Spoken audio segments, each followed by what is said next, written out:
नमस्कार दर्शकों, आज हम सुनाएंगे धर्मराज जी और गरीब लड़की की कहानी। बहुत पुरानी बात है। एक गांव में एक माली रहता था।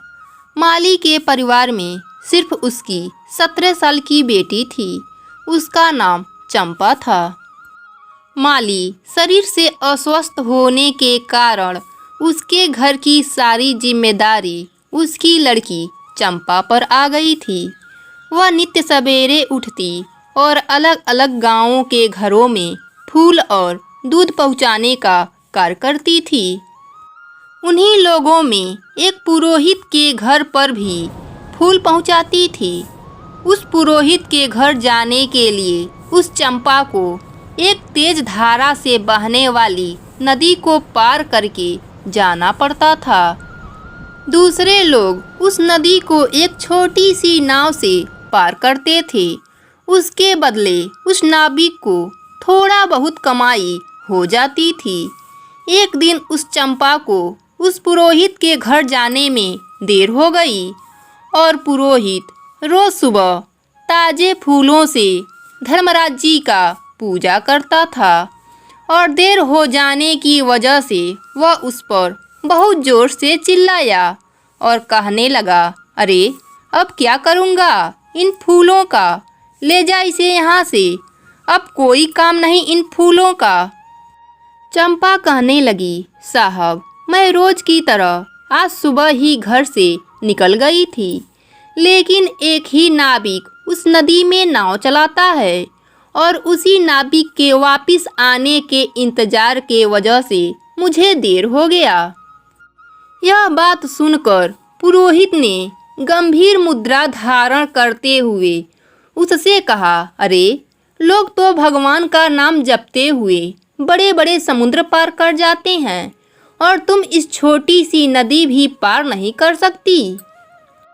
चंपा ने पुरोहित की इस बात को बड़ी गंभीरता से लिया और उस दिन के बाद से पुरोहित को सुबह ठीक समय पर फूल पहुंचाने लगी।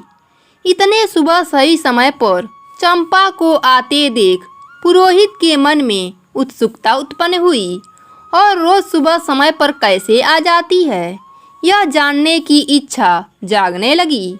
तो एक दिन वह पुरोहित अपने आप को रोक नहीं पाया और उस चंपा के आते ही पूछा, अरे अब तुम रोज इतनी जल्दी कैसे आ जाती हो? अब तुम्हें देर नहीं होती? नदी में और नाविक आ गए हैं क्या? चंपा बोल पड़ी, नहीं पंडित जी, अब तो उस नाविक की मुझे कोई ज़रूरत ही नहीं। आपने उस दिन कहा था न, लोग भगवान का नाम जपते हुए बड़े बड़े समुद्र पार कर जाते हैं और मैं छोटी सी नदी पार नहीं कर सकती। तो बस उस भगवान का नाम जपते हुए मैं उस छोटी सी नदी अब बस कुछ ही समय में पार कर लेती हूँ।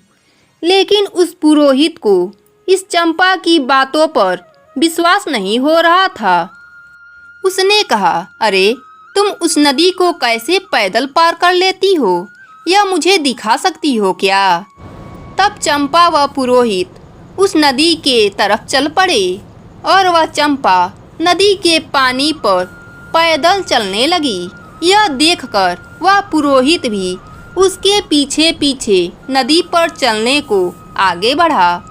लेकिन जैसे ही पैर आगे पानी पर पड़ा तो वह पानी में डूब गया और उसके सारे कपड़े गीले हो गए।